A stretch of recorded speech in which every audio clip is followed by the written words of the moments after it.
Anastasia here at the Sacred Spheres. Now that I am mic'd, I'm going to communicate with you all. Welcome to day two, formally day two. Oh, someone's joined us. Welcome, welcome, welcome. Welcome to day two from Anastasia at the Sacred Spheres of Livestream-a-palooza. We're doing a Monday, a Tuesday, 7 p.m. Pacific. And oh, hey, Chuck! Dransfield, welcome back, my friend. Yeah, and then we're gonna have a Wednesday off because we got to have a hump day rest, and then a Thursday, Friday again at 7 p.m. Pacific. And then next week, I think we'll be doing the hump day moving forward. Hump. Let's get our hump on Wednesdays. Why not? I don't know if you have your beverage, but happy hour it has begun because is our motto tagline, right? Someone somewhere is happy in the world, even it might if it might not be you or me in this moment. Cheers. Santé. À votre. Here is to you and your health. We got a like. We got people viewing us. I'm very happy to have you here. I was so excited to see you again that I wore the same dress. Apparently, this is my work uniform for live streams. I brought the ladies. Hi. My cat's over there. She's fed from one pussy to another. Oh my God. This might go a little bit off today for whoever's here, whoever's going to watch it after the fact, because I am a delirious tired. I've been working a much later schedule for a while now, where I get off of work around 11 p.m. or so, midnight. And then Chuck knows me too well. I'm making wrong jokes. He knows we're in for a treat tonight. Roller skating into the abyss together. So, or even rollerblading. But yeah, so I normally have a really late schedule. Yeah, like go to bed around 2 a.m. I need like 9 hours sleep, like around 10, 11 a.m. So yeah, today I woke up at 6:30. I don't even know I woke up at 6:30. Oh my God, we have 4 guests total.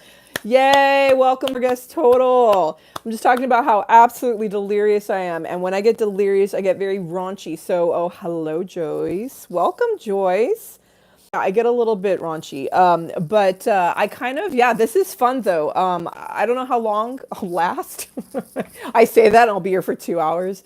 But this could get really fun. I wanted to today possibly discuss a really maybe, yeah, because I'm in a zany space, a really fun raunchy raunchy subject. No, it's gonna get raunchy no matter what. I wanted to discuss something that maybe some people feel uncomfortable with or very comfortable with. I wanted to talk about woo-woo stuff, the deep woo.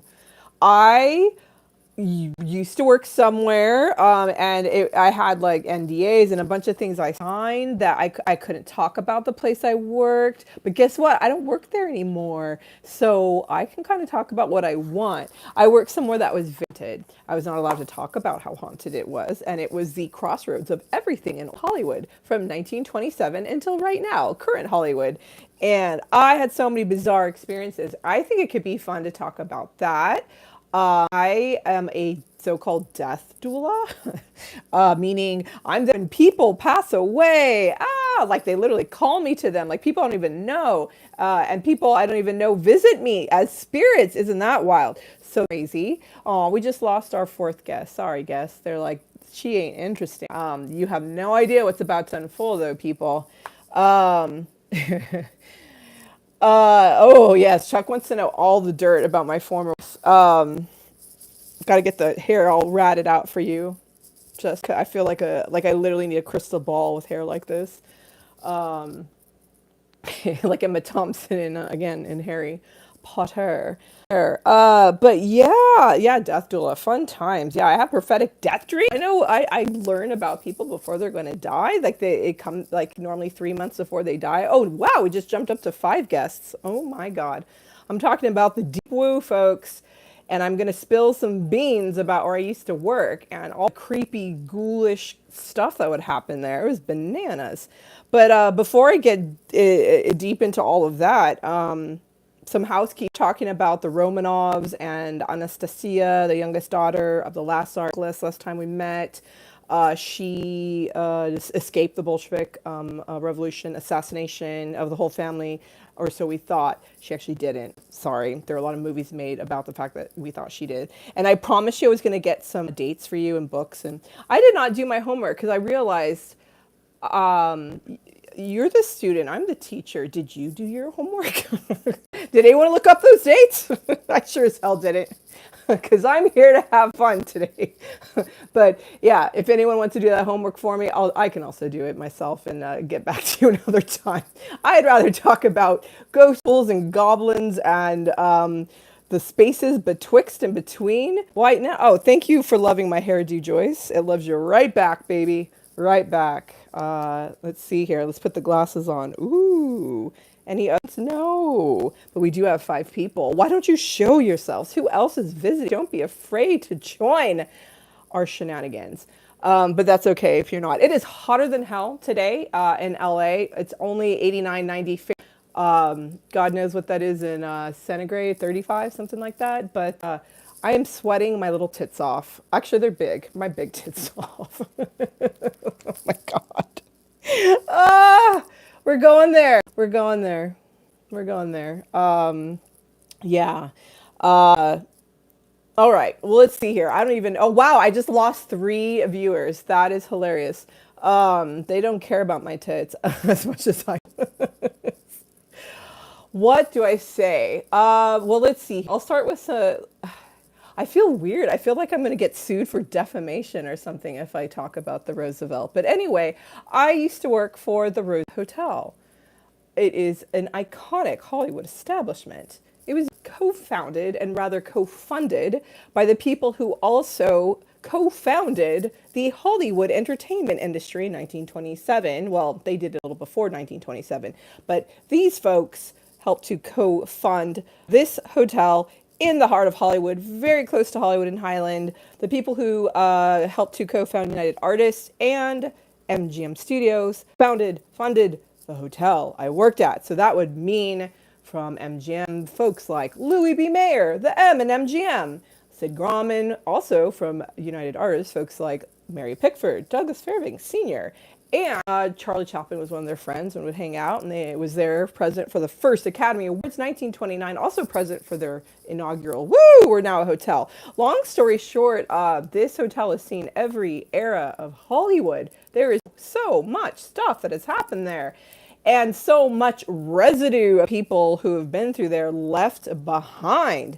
What does it, you want to drink what I'm drinking? I am drinking delirium. Just don't sleep. Go to bed every day at 2 a.m. and then wake up at 2 a.m. the next day after your 50 days straight of going to bed at 2 a.m. and see what happens. Your brain just goes, but then again, my brain's special. Needs. All right, folks. What does it look like? My hair? My tits? The Hollywood Roosevelt. The Hollywood Roosevelt is a Spanish colonial revival hotel. From the outside, it kind of looks like a prison. It's kind of scary looking a bit on the outside, though the top sign on the top of it is quite iconic and stunning. And it's been in tons of movies and commercials and you name it.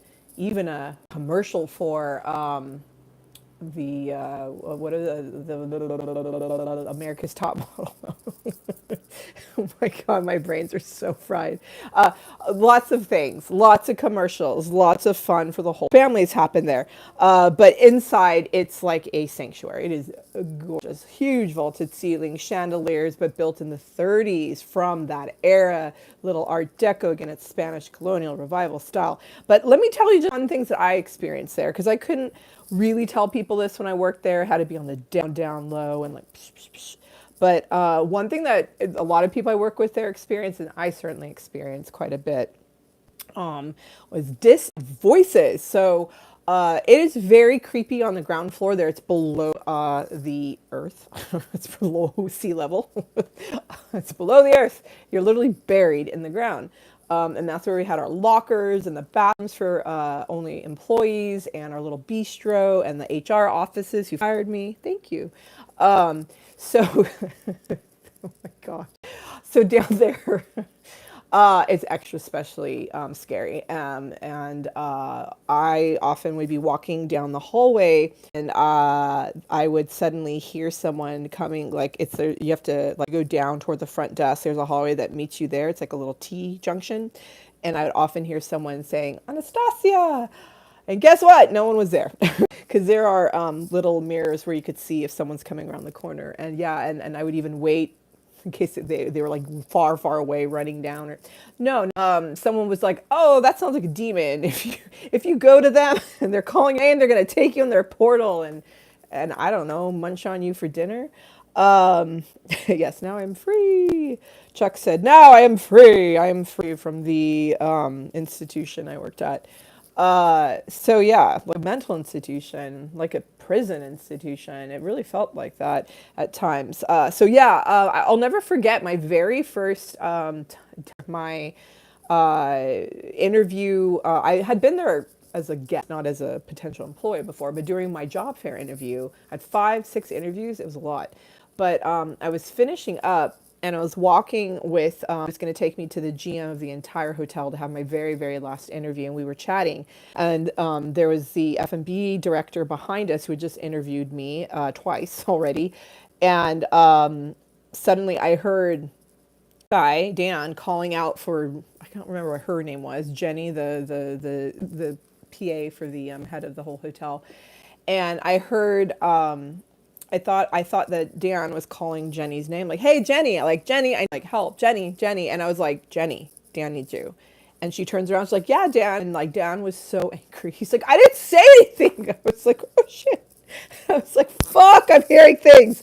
So yeah, that was like right when and also I was scared because I have this, I have these gifts that I was born with, and I always kind of I didn't know how to handle until after age 40, and I was forced to have to handle it when I started to have dreams about people, and then people coming to me and like needing my support to transition to the other side. I am not going to read that comment, Chuck, but thank you.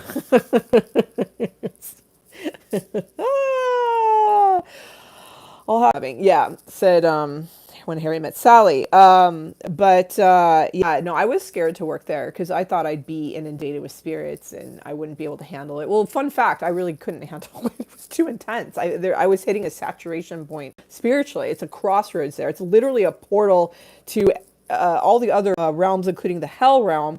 And I don't say that jokingly. It's because of what has happened in the entertainment industry. It's a globally impacting industry, a very sordid history, pedophilia, rape, murder, incest, like you name it, it's happened in the industry, right? So there's a lot of residue of that. People literally jumping off the Hollywood sign, killing themselves, and times like that. So that's there, that's present. Even though, as I say, the ghosts here aren't too crazy. They're kind of partying like it's 1929, before everything crashed and burned.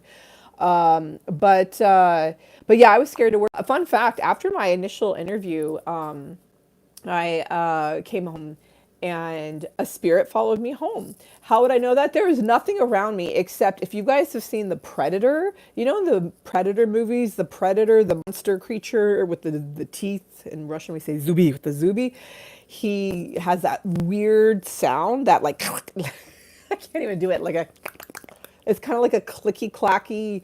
It's a freaky sound. My dad was obsessed with like B movies and loved sci-fi and loved the Predator movies. Not like it's per se a B movie, but yeah, I started to hear a terrifying sound. I'm like, this is awesome. So if I'm going to go to work here, I'm going to have to really be protected.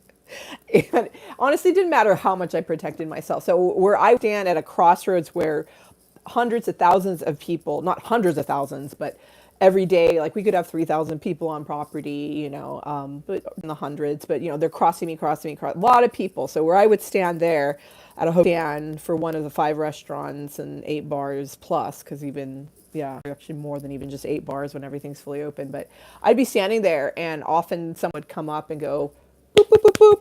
And guess what? There was no someone there. I turn around, I'm like, ho ho! Marilyn, is that you? Yes. Marilyn Monroe, some of her, an essence of her is definitely left behind there. I think she loves the attention.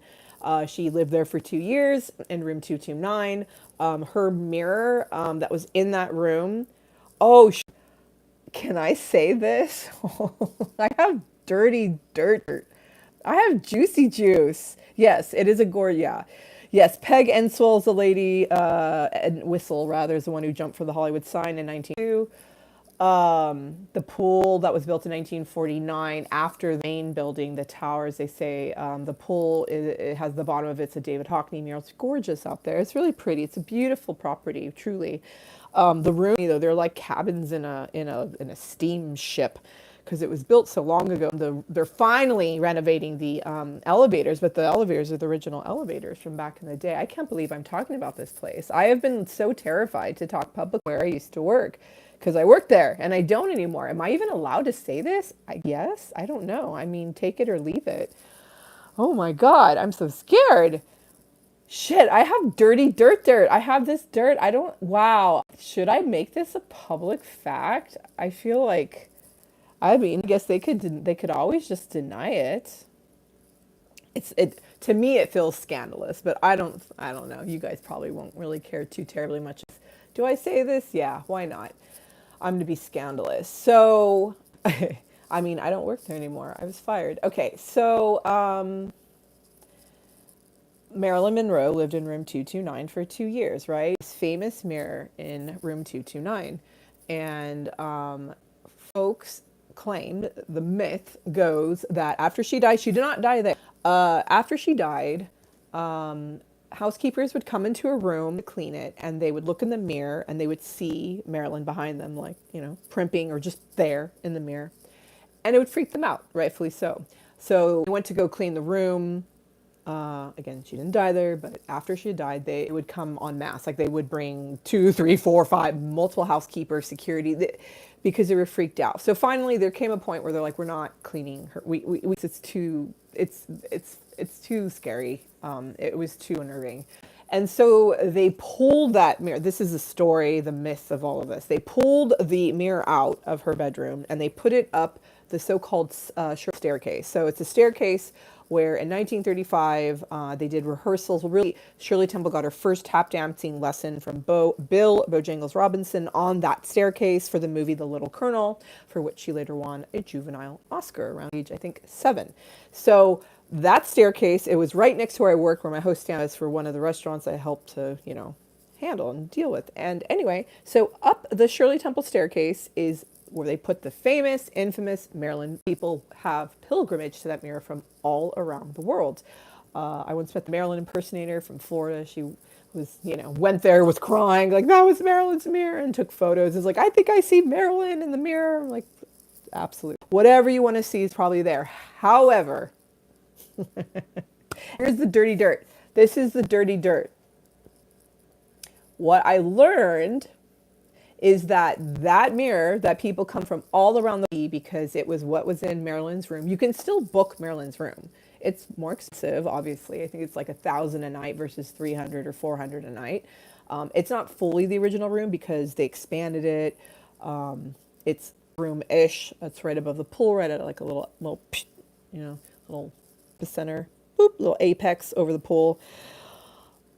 So the mirror that they took from that room and put up that staircase, people travel from all around the world for, drum roll please, that's not the original mirror that would freak people out. That mirror apparently was destroyed. Oops. So it is an imposter. It is from what I've heard, and I know, the mirror that is up the Shirley Temple staircase there at the Roosevelt off the historic lobby is not the original so-called haunted Marilyn mirror. You've heard it here first, or maybe last. I don't know. I'm sure other people have talked about this somewhere in the bowels of YouTube. I've gone down some of those when I was trying to interview for the Roosevelt and get some dirt and info and like prepare and research. I would go down these little holes and like Alice in Wonderland, wonder where the hell I went. People do like seances in Marilyn's room and you name it. Yeah, so that is not the mirror. That mirror is long gone. It is destroyed and very much out of commission. And that is a duplicate, a replica of the original mirror. So I felt like a fraud every day because I'd be like, oh my God, the famous Marilyn mirror. You have to see it. It's where people would see her image behind you primping. And No, it's not. It's not. That's gone. It's gone. It's very gone. So sorry. That's sad, but that's that. Um, Here's some fun facts. The very tormented Montgomery Clift, who when he was filming From Here to Eternity, would practice a bugle on the ninth floor in. Can I remember the exact room? 9-2. I can't exactly remember. It's on the ninth floor. Um, Felt I worked personally with his spirit, whether or not you want to believe that, whenever I went there, because I felt like he was so tortured and people would be tortured by his presence there. Little cold drafts of air, feel him touching them when they were sleeping. They were in his actual room. They'd hear the bugle at night. Their phones would be ringing off the hook. No one would be there. We had complaints about lights that are not plugged in, turning on, or lights that were working, not working, things short circuiting, all sorts of fun things. It is also a very old building, so the infrastructure is a bit fucked, but that's not too uncommon. But I felt like by the time I left working, actually, I felt like it was 6 months or so before I left work that he wasn't as tortured. Like something had shifted. I don't know. Fear, Andy is here. You have missed the juiciest juice, dirtiest dirt, the tittiest tits, the raunchiest raunch, the hairiest hair. Well, I mean, I don't work there anymore at the Roosevelt. I don't know. Are they going to come get me? How could they come get me? I don't know. It's not that dirty dirt. It's just like, little behind the scenes info. I'll tell this story though. Story about the ghost goblins, ghouls that live there. We're talking about Andy, the woo-woo side of life, the darker side. And the lighter side. It's all light. It's all good. We are always in our power and our authority, our sovereignty. We say what we want to say. That goes. Does that make any grammatical sense? Probably not. Whatever we say is what goes. So if we are feeling spooked by something, we can always say, absolutely not. Like, don't be my name, like spirit from around the corner trying to ensnare me, take me into your portal den to hell. Anyway, all right. Every year, the Roosevelt has hosted Felix International Art Fair. It's huge. There are millions and millions of dollars of art. Turn the 11th and 12th floors into galleries. Every room is a gallery of art. And then the Blossom Ballroom, where the First County Awards are held, they turn that into a gallery. They turn most of the cabanas by the pool into galleries. And you might want to call the Ghostbusters. Indeed, Andy, indeed. And by the way, cheers. Yay. Felix Art Fair takes place at the same time Freeze does, typically in Santa Monica. And it's a big deal. So when all the guests, like the 3,000 guests that are there for the day, when they have left for the day and they go home, we have security overnight, all day long, but definitely overnight. They're closed to guests. And I met when I used to host in the Cinegrill, which is very creepy. That's also underground. Oh yeah, lots of stories there from when that house used to be there. Holy shit. Some stuff has happened there. But anyway, I used to do a burlesque show. Well, not literally, I didn't dance burlesque, but I would be the host, and I have to be at the host stand when burlesque dancers would going in and out during costume changes. They had a back entry and a front entry, and I was the front entry. That definitely sounds like what she said for sure. But I'm sorry. I prefer the back entry. Oh my God. Oh my God. Anyway, so yeah. So I needed to have a security guard with me at all times because these women were mostly naked and coming in and out and doing changes and getting ready to like, go back in for the next segment of their show. So I had to work very intimately with the security guard. So this one guard, he gave me all the dirt, all the tea, spilled that tea all hot and steamy all over the place, all over me. About when he's the overnight guard for the Felix International Art Fair for all of the art that was stored in all the rooms as galleries, 11th and 12th floors. So he was saying that he had to do the graveyard shift, right? So starting, God knows, I don't know, like around 11 p.m., midnight, and going till 6, 7 morning, 8 in the morning, something like that. He had a big torch lamp, and it's a large flashlight, and he's up there. It's dark, creepy. It's the Roosevelt after hours. It's already spooky enough when it's pure daylight and you're in the light of day on the ground floor, not the floor below the ground.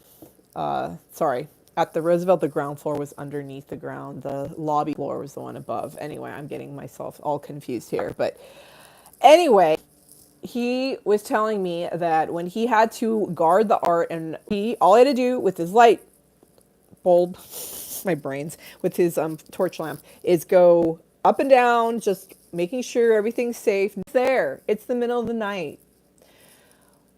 When he started his shift and he started walking up and down the corridors, he started to immediately voices, doors would open and close. He would see people walking in front of him to and fro that are not there because there's no one there except expensive art.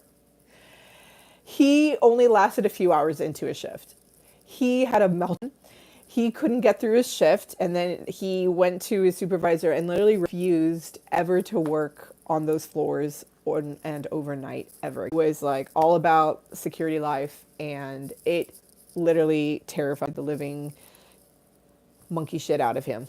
So anyway, yeah, lamp, said Indiana Jones. So that was exciting. Yeah, we see things that are like sitting there like on a counter and just go whoop. That's always fun. You know, there are a lot of stories of the little girl in the lobby, the man at the piano who aren't actually there.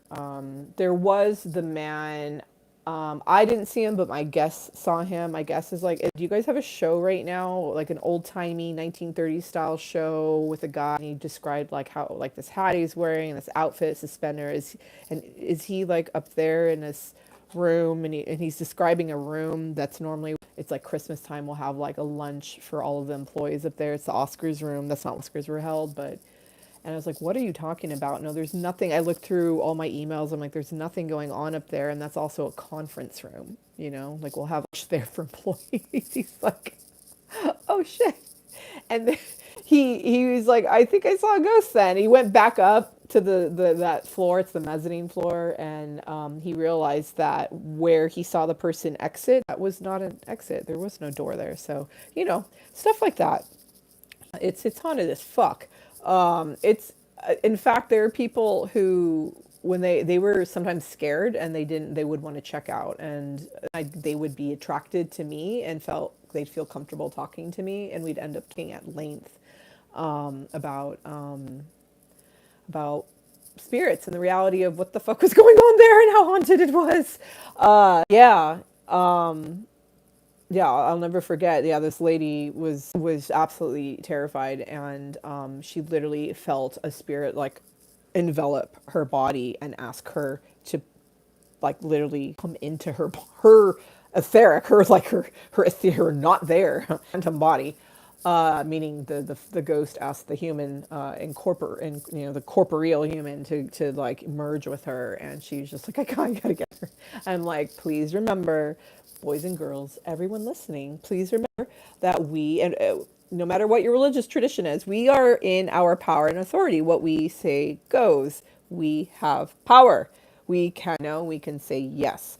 And if for some reason you've attracted something that's spooking you the hell out of this, you can always say no. And yeah, I mean, I know some Christians will definitely evoke, in the name of Jesus Christ, get the hell out of here, go get away from Satan, whatever you want to say. But whatever helps you to feel empowered, you can, there are different folks you could work with too, guides like Hecate. Well, she's more of a goddess, or Durga or Kali, but anyway, I had no idea what I was going to say today. I did write down one little bullet point of woo-woo stuff, if you could see that. Woo-woo stuff. And how y'all should do your homework about Anastasia Romanov. I speak Russian. I don't. Not well, at least. Anyway, I'm going to tell a story, not today, another day. But I I kind of feel like, I don't know. I feel like I just got a little rush, a little what just came over me. Well, I am so tired. I'm just so tired, and I get slap happy, I guess, and maybe now, psh, psh, I'm gonna be slapped with the lawsuit by the Roosevelt. Not anything too crazy. I guess this is crazy. The penthouse suites are the 13th floor. We have a 13th. I don't work there anymore. They have a 13th floor. Ooh. Um, they just call it the penthouse suites or what. Or I think they just give the penthouse suites like the room numbers start with a 12, even though they're technically the 13th floor. Since we're talking about the Roosevelt, the 13th floor penthouse suites. There are two penthouses. One was lived in by the very famous Clark Gable and Carole Lombard. The story goes they had their partners, their spouses. They started having an affair. They divorced spouses. They got together. They lived there. They had a jolly old good time until Carole very tragically died in the plane crash. But and that destroyed, just devastated Clark Gable. But yeah, they've renovated it many times. It's recently renovated. You could go to the Hollywood Roosevelt website or to, I don't know, I think they put it in Hollywood Architectural Digest. Beautiful, beautiful space. It's 2 stories, but it looks like a Coke den.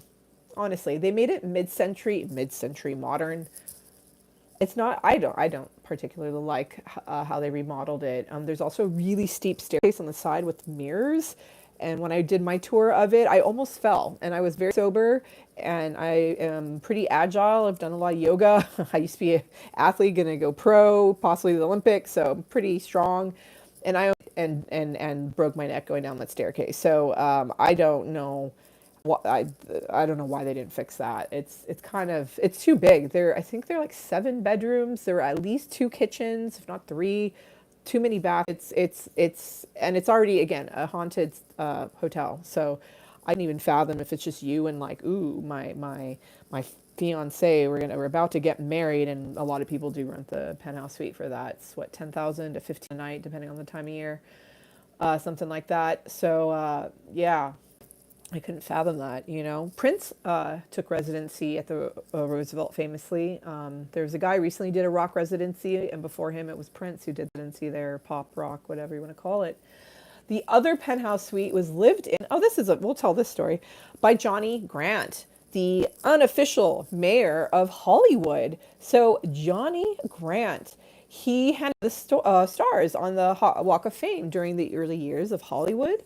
And he was not the mayor of Hollywood, but for some reason, this guy had it good. He lived rent-free in a penthouse suite, not the Gable Lombard suite, the one that's sort of adjacent. You have the rooftop, the beautiful Hollywood Roosevelt sign. One penthouse is here, another penthouse is here.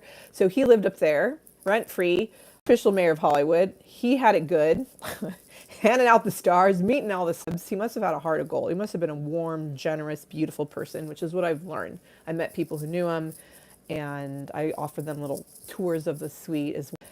And that is a beautiful, I would love to stay there. I don't know if I'll ever want to go back to that hotel, but it is the way they designed that. It's much more like the Spanish colonial revival style. The painting, the ceilings are painted, hand painted. Books. It's very tastefully designed. It's not like a Coke den where you have orgies with Leo DiCaprio, Paris Hilton, and Lindsay Lohan, which definitely happened at the Roosevelt, largely in the 1990s in the historic lobby, but undoubtedly also in other parts of the hotel, like suite, where you could maybe replicate that, like the mirror yourself, like the famous Marilyn mirror. Anyway, I'll tell you one story and then maybe leave it at that with the Johnny Grant apartment. So there is a tree that's on the patio balcony outside the apartment, and it's very bizarre. It's like in a planter that's kind of sticking out and protruding. You could tell it doesn't belong there.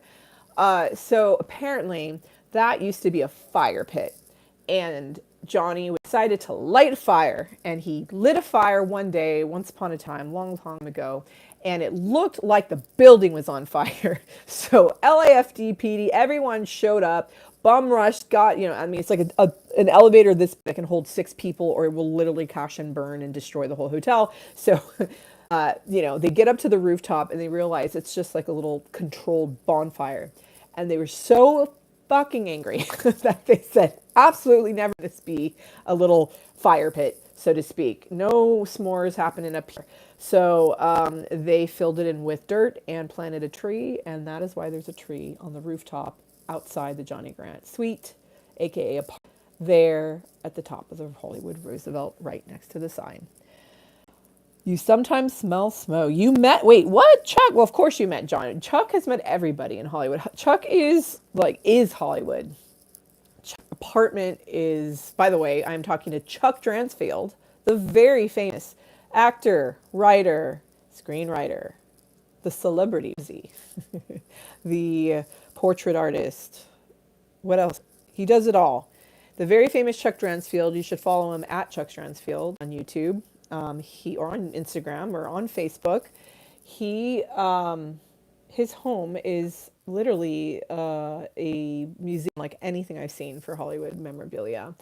It is extraordinary, and his passion is profound for Hollywood. I used to have a really intense passion for the entertainment industry. I've gotten a little burned by it. Looking at ArcLight, Cinerama Dome, and the Hollywood Roosevelt really fucked me up. Oh, talk about haunted. Oh my God. The ArcLight Cinema. Oh my God. I don't often see ghosts. I saw ghosts there. I would never go in a cinema 4 and 5 at night. It was terrifying. It was like the temperature was lower than ever else because it was just like an entourage of ghosts and ghouls and goblins in there. Oh my God. That's where we would see also like drinks just fly in like land places. That was always fun. Oh man, we would always joke that the Foreman family still owns it. Part of them were buried there in the Cinerama Dome. Oh yeah, oh it's freaky. You would go in to clean an empty theater and no one should be there, and there's someone at the fucking top aisle. You're like, hello? You're like, oh God, help me. Yeah, it's disturbed, and also there's a lot of opportunities and a lot of fun. And if you have any questions about Hollywood at all, I definitely have some answers, but I mentioned Chuck because he has all the answers. And not only does he have the answers, he's met like 90% of the town, it feels like, including old Hollywood stars. So, yeah.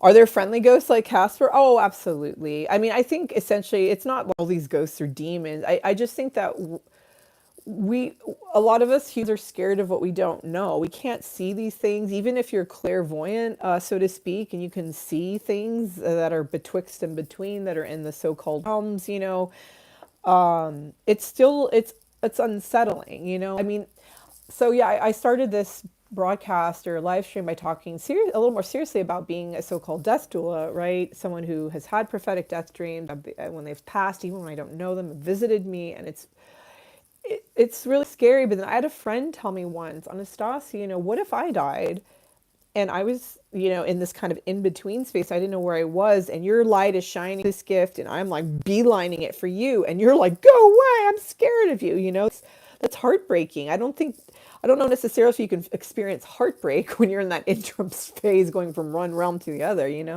but, I think, they're people too. Gosh dang it. And I actually firmly believe, I mean, it's far more complicated than this, but we're all pure light. We're all pure love.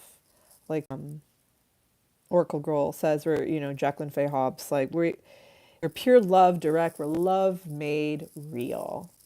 And all that is, everything that is, you could say, call it God, but all that is you're Christian, 1 John 4:7-8. Beloved, let us love one another, for love is of God, and everyone that loves is born of God and knows God. It's all love. And yet things can, I think, fracture and maybe get a little corrupted. I mean, if you could imagine what's happened to folks in this entertainment industry here, where the Hollywood Roosevelt is, it is at the literal core of the heart. Okay, this is very phallic or sexual. At the core of the heart of darkness. If you have ever been in that area, you don't need to be psychic or to have like, death experiences to feel that energy. It is fucking terrifying over there, and it's uncomfortable. There, even to this day, like there's a lot of, one of our former managers committed suicide at her apartment there near Hollywood in Highland. She had left where we were working, different hotel, and then yeah, was found dead in her bathtub. So like that still, I mean, that happens anywhere, unfortunately, but I just feel like it's more concentrated in that energy, in that area. That energy is more concentrated. But at the end of the day, Andy, to answer your question, yeah, I think it's very friendly what happens, but we just don't know. A lot of us, even me, like I've been called in a sense. Like I don't necessarily want to have this gift. It's like I have it, and it's taken me my life just to be kind of okay with it, and to know how to navigate it when I start to feel it or experience it. But at the end of the day, I normally need to work with somebody who's far more experienced than me. Chuck and I know a person who's extraordinary at this, who can actually help clear out whatever the hell is left behind if you feel extra scared and spooked out. Because it's even when you're someone who works, so to speak, with those realms, it's not something you want to hang out in. You need to, it's really important to be reverential and respectful, and not like, ooh, let me use a Ouija board. Ooh, like, oh, can we do a seance? Like, don't, no, like if for some reason you have to welcome that type of presence or those presences into your life, you do that with extreme caution, with what I call extreme spiritual hygiene. Don't just open yourself up as like a bullseye target to become Christ on a cross and crucified for you, because you probably will feel that way if you do that. It's not something to mess around with. And I guess that's maybe a way you have the gift, because you don't really want it. You're like, oh my God, why do I see these things, feel these things, hear things? I don't want this, go away. But really, it's just a vestige of what's left behind. I guess a good analogy is, I like using this analogy. Let's say you're an elephant and you came into a room once, and let's say that you took this huge shit, this huge shit, spill in the room. And we'll say the analogy, that shit, that's your trauma, that's your mom committing suicide, that's your dad dying in an accident drunk, that's your own, that's you getting raped. Like, I know these are really intense, warning, hello, but we'll just say, before I go down that tangent there, that world, yeah, you took a big shit in a room, right? And that's all the trauma trigger. That's your history. It's a lot. It's also all the beautiful, fun. There's a lot of good too. It's not just all that horror and decay and rot. And you died. There's no elephant gone. Gone is the elephant, but there's a lot of shit in this room, right? So you can scrub and scrub, but it's going to take a long time to clean all that feces. It's going to take a look at that scent out of the room. So I think for me, like my experience sometimes with whatever is present, it's often that vestige, that residue of something left behind. Think of like somebody who's a big presence and they're in a room and people are like a comedian, and like there are 100 to 1,000 people laughing in the room. They could be gone for that room, and I swear probably for days after, you're going to feel a wonderful presence, a wonderful, just yay, good vibes room, and this isn't that weird and woo-woo. Like when you look at quantum physics and waves and energy and how everything vibrates, like you can literally speak into your rosé, and you can actually study at the molecular level when you say, I love you, you're adorable. And I've really only had a sip. I swear I'm not drunk. The molecules align in such a way where it creates these beautiful patterns. There are studies done on this with water, and likewise, like in what we say and what we do, it's literally affecting the waves and the particles around us, and it's leaving a little residue behind. So imagine the impact of someone at the level of a Montgomery Clift, a Clark Gable, a Carl Lombard, a Johnny Grant, a Marilyn Monroe, Fred Astaire, Ginger Rogers, Frank Sinatra, like the people that have passed that area who impacted millions of people and will for hundreds of years, maybe thousands of years to come. That is a really intense impact. If a middle-aged man who dies young in the Midwest haunts his wife still, who lived an average life, imagine the people who have impacted millions to billions of people. So this has been my Ghost TED Talk. This has been my I wouldn't even say big reveal, but a reveal about some of the like insider information about working at the Hollywood Roosevelt since I don't work there anymore. And I was like, and if you were to mention anything like this, you would be immediately let go. And I was such a good girl, and always played by the rules, and that's kind of what got me fired.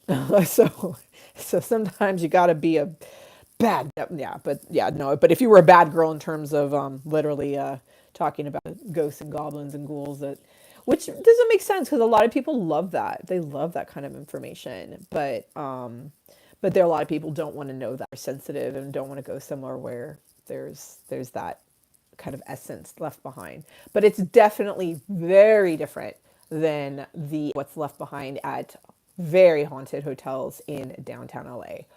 Holy shit. Don't go to those hotels. Oh my God. That's where there's a whole other level of hell, of the hell space present. So, that's not what it's like at the Roosevelt. I mean, I literally worked there every day, you know, pretty much for 5 days a week, I should say, for 2.5 years or so. And I mean, I feel like I barely survived it, honestly, though. I think my took a really heavy beating by being in such a saturated space where so much has happened and so much has, yes, so much still happens there, but so much has been left behind by very impacting souls.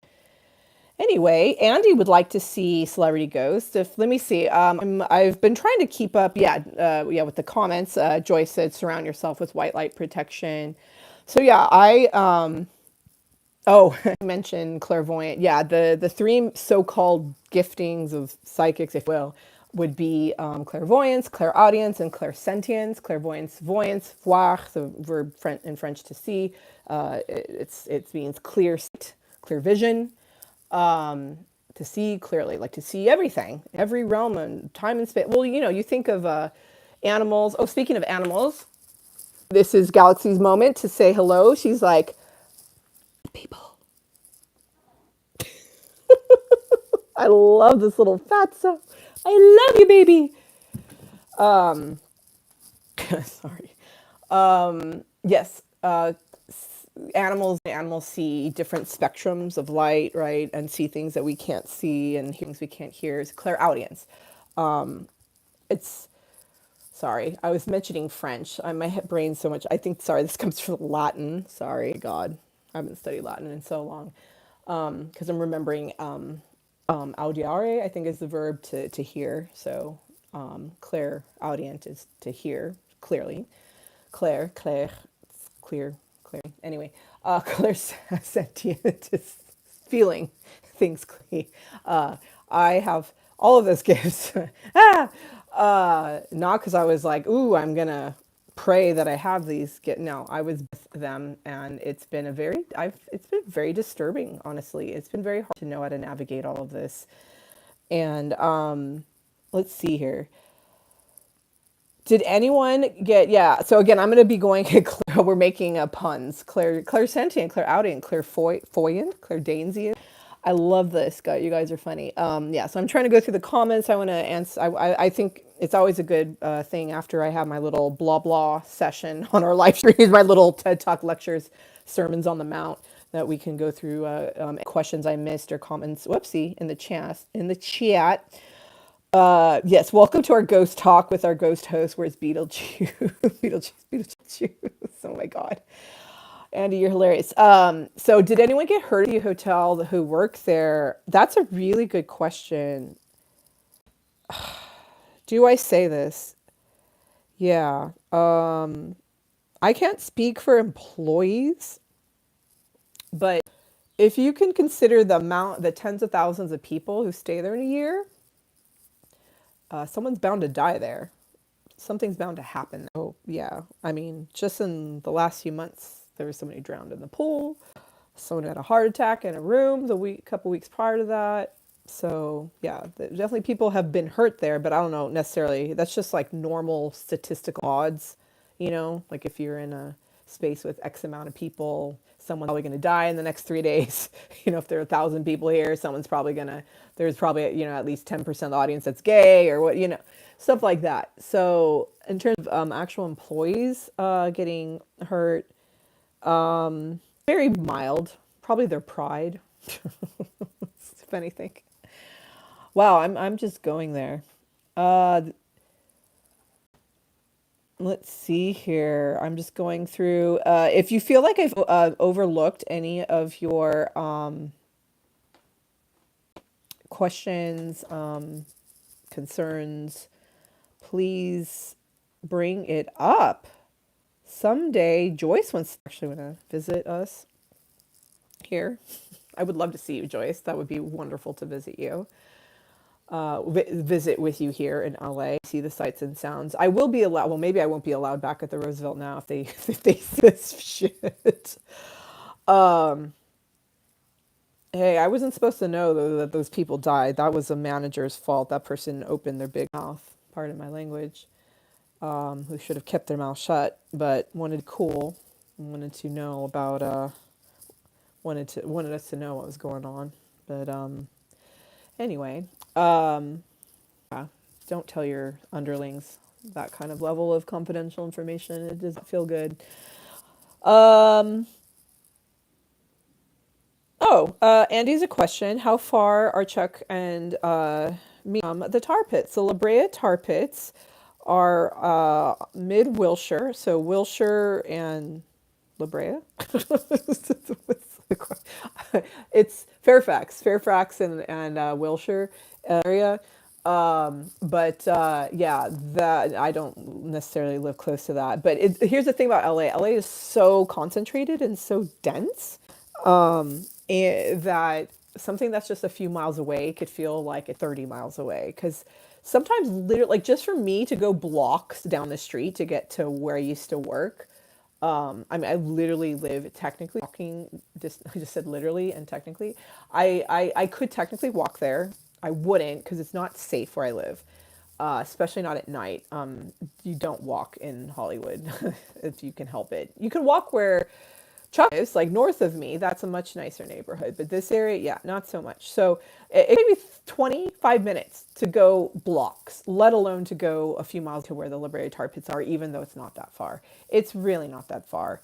If there's no traffic, I'd say like 25, 30 minutes. If there's traffic, it'd probably take an hour because our streets are just crazy. It's just, there's just so many people here.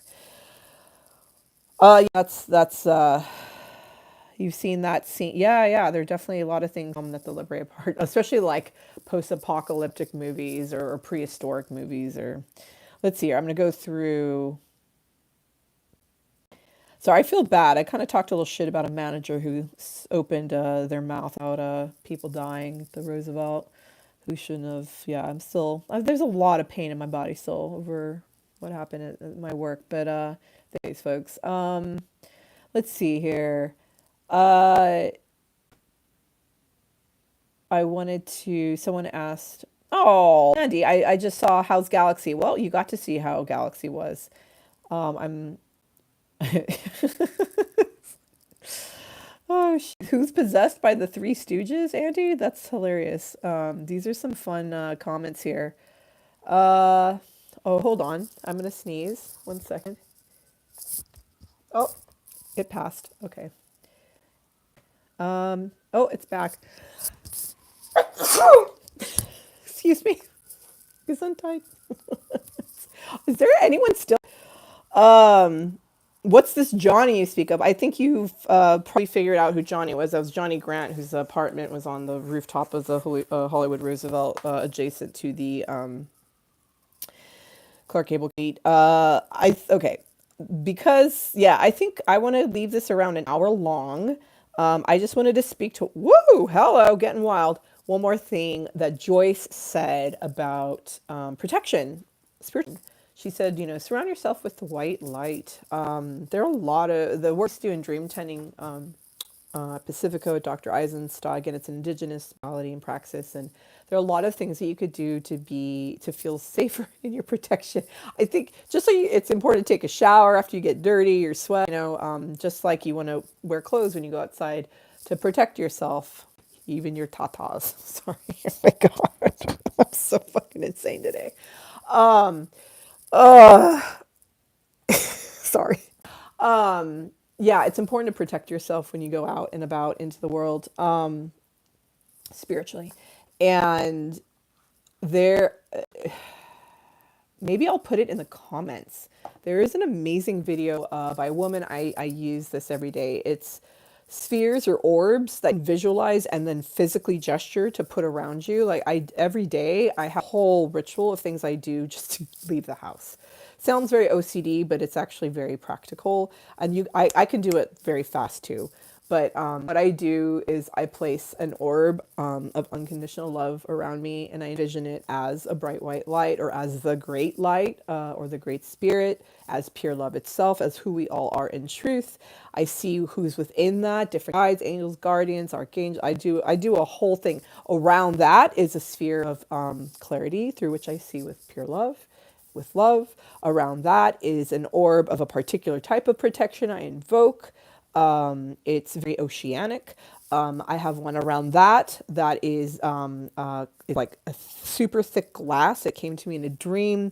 It's this impenetrable glass. And around that, I have like this supernova of light. It's almost like a crazy tractor beam supernova of like extreme energy, like it could explode out of it. So yeah, I do these different rituals every day to bring and protect myself in ways. And if you, there's so many different people you can read who have different things that you can do to help protect yourself. But as Chuck and I joke, because of how I am literally a sponge, always have been, and it's very dangerous for me just to show up in the world normally.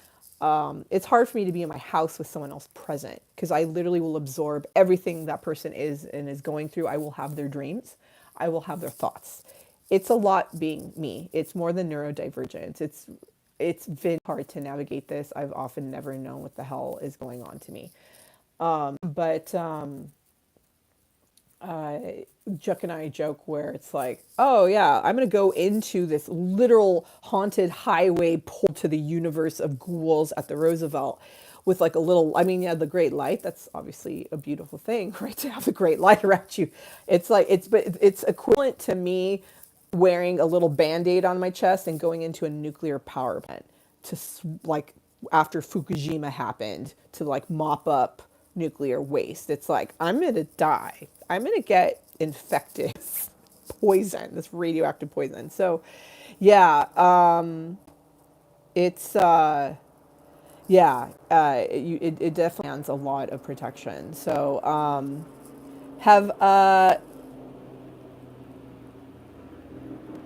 hold on.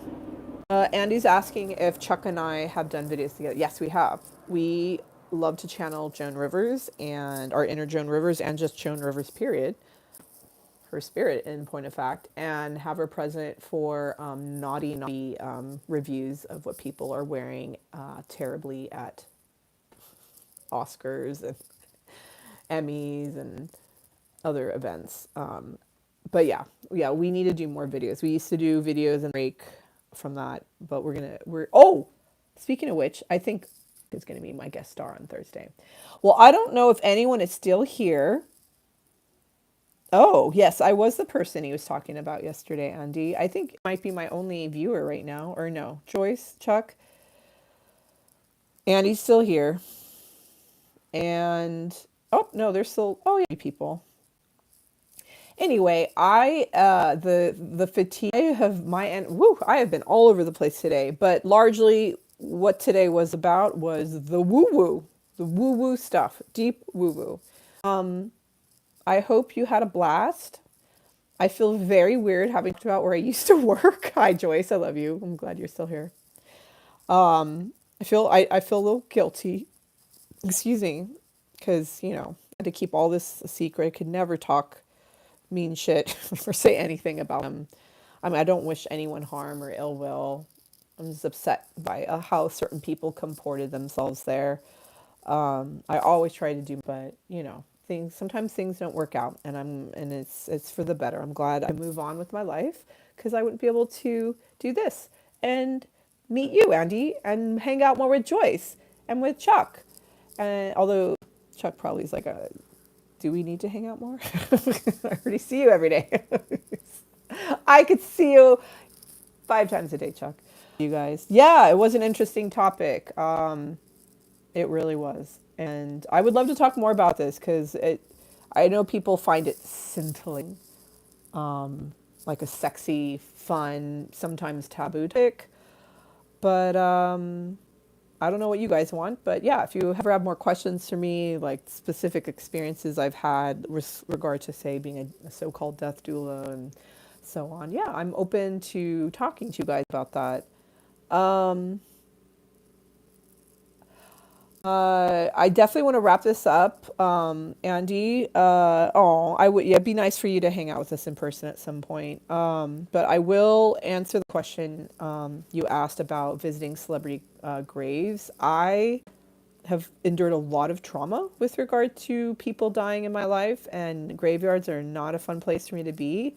But once in a while, I will go to Hollywood Cemetery. I have been to Forest Lawn with my dearest friend, my best friend Chuck, and we visited actually Elizabeth Taylor's grave, and we heard her come through very clearly. It was very fun, and yeah, I try not to go often or ever, but once in a while.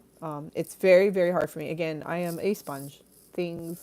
I just soak everything up. I try my very hardest to be in my protection and to just do as much as I can. I do decrees and orbs. I welcome guides. I literally bathe myself in my guides from head to toe. I do so much. It's never enough.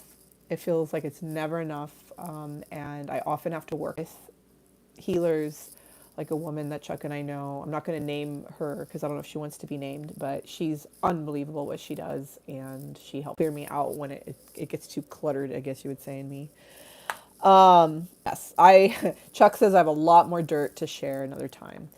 All right, my lovely loves, you are beautiful and amazing. I hope you have an extraordinary night, day, whatever you need to do, wherever you are in time and space. Please know that you're loved, that I love you, that you're not alone, that this space is for community to shoot the shit about whatever needs to come up and ask questions and just, yeah, be here for each other.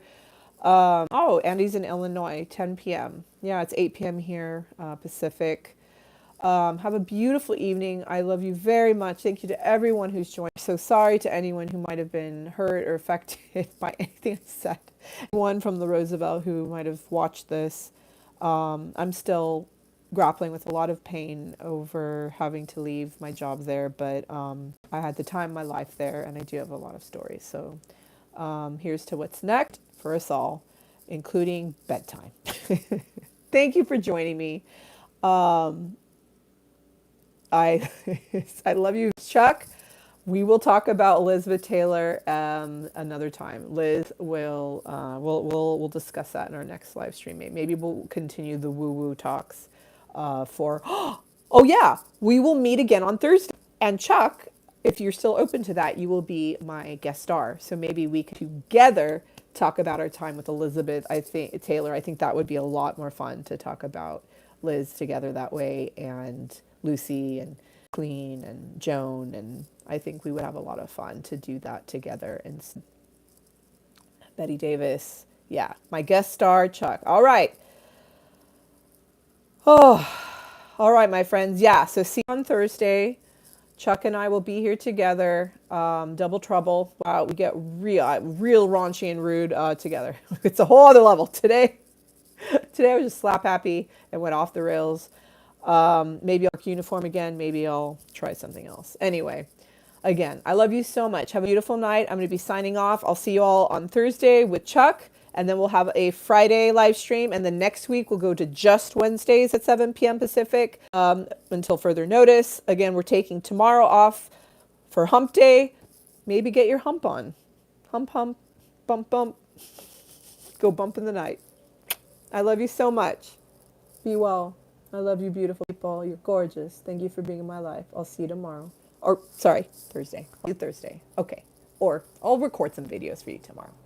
There'll be something on there for tomorrow. I recorded one today. Check it out. All right. I love you from Anastasia the Sacred Spirit. Don't forget to like, subscribe, hit the bell thingy. Have a good night. Bye, friends. Bye, hugs. Good night, Andy, Joyce, Chuck, anyone else who joined. I love you.